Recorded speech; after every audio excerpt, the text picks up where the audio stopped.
Hello friends, good morning, नमस्कार। और मैं स्मिता माथुर, मेरी यूट्यूब चैनल में आप लोग का बहुत बहुत स्वागत है। और आज मैं आप लोग के लिए एक अपनी नई कहानी लेके आई हूँ जिसका नाम है मृगनैनी। और इसका नाम तो बड़ा आर्टिस्टिक है, लेकिन एक्चुअली ये यथार्थ से जुड़ी हुई कहानी है और धरती से जुड़े लोगों की कहानी है। तो आशा है आपको पसंद आएगी। और अगर आपको मेरी कहानियाँ और मेरे अनुभव आपको पसंद आते हो तो प्लीज़ प्लीज़ मेरी यूट्यूब चैनल को सब्सक्राइब करिए और अपने फ्रेंड्स और रिलेटिव्स के साथ शेयर करिए। तो चलिए आपको सुनाते हैं अपनी नई कहानी मृगनैनी। मृगनैनी। सुबह सुबह घंटी बजते ही मैंने जैसे ही दरवाज़ा खोला, देखा तो वह सामने खड़ी थी। ऐसा लगा जैसे वृंदावन लाल वर्मा की मृगनैनी ही साक्षात मेरे सन्मुख खड़ी हो। शायद आपने नॉवेल पढ़ी हो वृंदावन लाल वर्मा की, जिसकी नायिका जो थी मृगनैनी थी। कुछ कुछ वैसी ही कदकाठी और सुगठित शरीर, चमकता हुआ इंडियन ब्राउन स्किन कलर, कुछ छोटी सी नाक और बड़ी बड़ी कजरारी आंखें। आंखों में बारीक सी काजल की रेखा चमक रही थी। कानों में स्वर जड़ित छोटे छोटे टॉप्स और नाक में छोटी सी पीली लौंग। पीले रंग के प्रिंटेड कुर्ते और डार्क ग्रीन प्लाजो में वह बहुत ही स्मार्ट लग रही थी। झमझम चलकर वो अंदर आई। अपने हाथ का थैला और शॉल उतारकर उसने एक कोने में रखे और किचन में जाकर बर्तन साफ करने लगी। पोछा लगाते समय उसके सुगठित शरीर को देखकर मैं आश्चर्यचकित रह गई। ऐसे शरीर के साथ वह लोगों की कामुक दृष्टि से कैसे बच पाती होगी। मेरी रोज काम पर आने वाली मेड अपने गांव गई हुई थी और अपनी जगह पर अपनी भतीजी को लगा गई थी। इस 30-35 वर्षीय भतीजी को वो बड़े प्यार से नॉमी बोलती थी। भाभी जी, 15 दिन अब नॉमी ही आपके घर काम करेगी। नॉमी चुपचाप काम करती, बस कभी कभी अपनी बड़ी बड़ी आंखों को उठाकर देखती। अगर उससे बात ना करो तो वह बिल्कुल नहीं बोलती थी। उसकी बुआ राधा ने काम पर रखने से पहले मुझे नॉमी की पिछली जिंदगी की कहानी सुनाई थी। भोली भाली नॉमी की बहुत कम उम्र में ही शादी हो गई थी, कलकत्ता के पास के एक गांव में। वह 15-16 साल की ही रही होगी। सास ससुर उसको बहुत प्यार करते थे। बस पति ही शहर में नौकरी करता था। वह साल में 2 बार घर आता और नॉमी को गर्भवती बनाकर चला आता। वह मुश्किल 22-23 साल की उम्र तक पहुंचते पहुंचते उसके 3 बच्चे हो गए थे। पति के प्यार से विहीन वह बच्चों और सास ससुर के प्रेम में ही सुख ढूंढती रहती। फिर कहीं से खबर आई थी कि उसके पति ने दूसरी शादी कर ली थी। पहली बार नॉमी को झटका सा लगा था।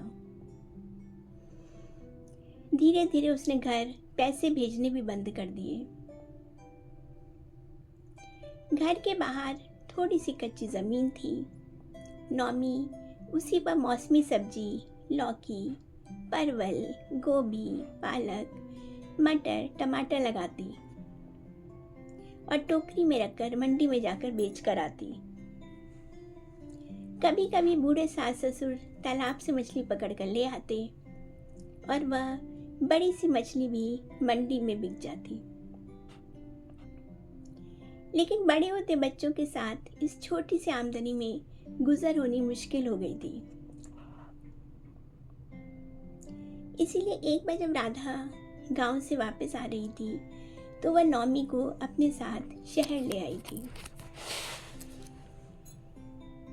हमारे साथ चलो, वहाँ शहर में अच्छा काम करोगी, खाओगी पियोगी और बच्चे भी पल जाएंगे। अब पति तो तुम्हारा गया। गांव से निकलते समय नौमी कितना रोई थी। छोटे छोटे बच्चों को सास की गोद में रोता छोड़कर जब वह बस में चढ़ी थी तो जैसे कलेजा उसके मुंह को आ रहा था। बुआ कलकत्ता से सारे रास्ते उसे दिलासा देती लाई थी।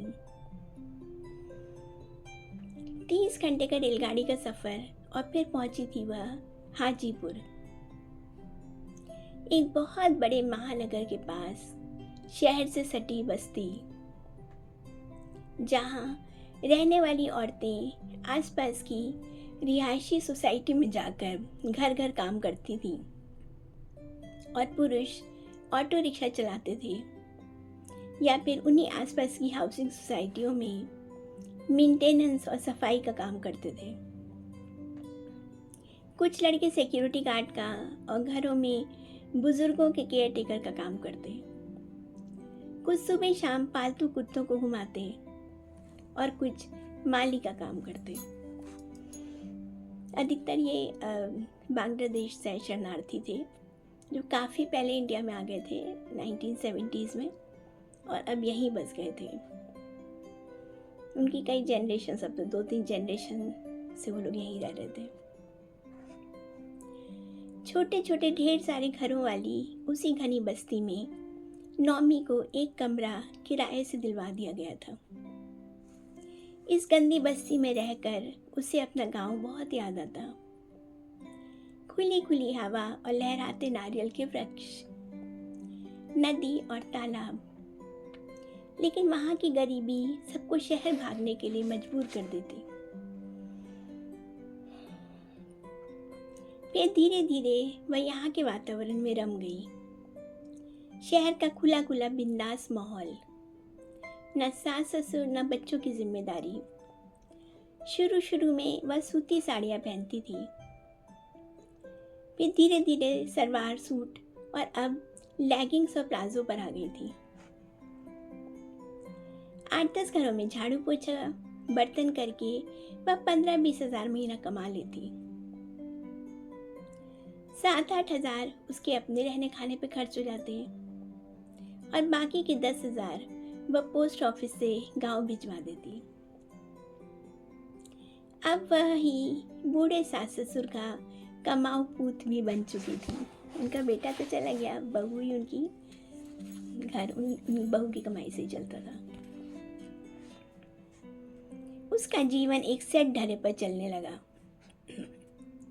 साथ में काम करने वाली कई औरतें उसकी सहेलियां बन गईं और वे ही उसके सुख दुख में काम आती। अब तो वह मेट्रो और सिटी बस पकड़कर आसपास के बड़े शहरों में दिल्ली, गाजियाबाद भी हुआ थी। इस सजी धजी स्मार्ट सी दिखने वाली स्त्री को देखकर सहसा कोई विश्वास ही नहीं कर पाता कि वह 3 बच्चों की माँ है। कभी कभी उसको देखकर मैं सोचती, क्या उसके मन में वह आदिम इच्छा नहीं जागती होगी? क्या उसका मन किसी के प्यार के लिए नहीं तड़पता होगा? जब आदमी दूसरा घर बसा सकता है तो औरत क्यों नहीं? वह क्यों ससुराल और बच्चों से बंधी रहती है? तभी उसकी आवाज सुनकर मेरी तंद्रा भंग हो गई। आंटी मैं जा रही हूँ। वह अपना थैला उठाकर और शॉल लपेटकर अगले घर में काम पर जाने के लिए निकल गई थी। लेकिन उसकी संभवतः अतृप्त जैविक और भावनात्मक आवश्यकताएं, खैर जाने भी दें, हमें उनसे क्या सारोकार। बस मेरी कहानी छोटी सी नौमी ये समाप्त होती है। सॉरी मृगनैनी। हालांकि इसमें अंत में मैंने बोला कि हमें क्या सारोकार, लेकिन ऐसा नहीं है। जो गांव से आई लड़कियां रहती हैं वो बड़े बड़े शहरों में घरों में काम करती हैं और कुछ थोड़ा सा हिस्सा अपने पास रख के जो उनकी ज़रूरत का होता है सब घर भेज देती हैं। और ऐसी एक नहीं अनेक लड़कियां हैं, मतलब छोटी टीनेजर लड़कियां बच्चों को पालती हैं, शहर में जो बच्चे होते हैं उनकी देख रेख करती हैं। और कुछ थोड़ी बड़ी हो जाते हैं तो वो हर घर में जाके झाड़ू पोछा बर्तन और ये सब करते हैं। कुछ लोग बुज़ुर्गों की देखभाल करते हैं। तो इस तरीके से वो लोग पैसे कमाते हैं क्योंकि एजुकेशन भी नहीं होती और उनको और बाकी गांव भेज देते हैं। जनरली अकेले रहते हैं सब, एक एक कमरा लेके। तो काफ़ी उनकी डिफ़िकल्ट लाइफ होती है, लेकिन वही है कि बिना पैसे की दुनिया में कुछ नहीं होता है, इसलिए उनको मजबूरी में सब काम करना पड़ता है। चलिए, तो बस मेरी ये कहानी यही समाप्त होती है और मेरा समाज के लिए यही संदेश है कि जो घर में काम करने वाले हमारे सर्वेंट्स होते हैं उनके साथ भी हमें सहानुभूति से व्यवहार करना चाहिए, क्योंकि वो भी सब अपने घरों से बहुत दूर रह के और काम कर रहे होते हैं। तो उनसे आप काम लीजिए, अवश्य लीजिए, क्योंकि हमें भी ज़रूरत होती है काम की, लेकिन बस थोड़ा प्यार से। ओके बाय, सी यू, फिर मिलते हैं नेक्स्ट सैटरडे को। Bye, all the best.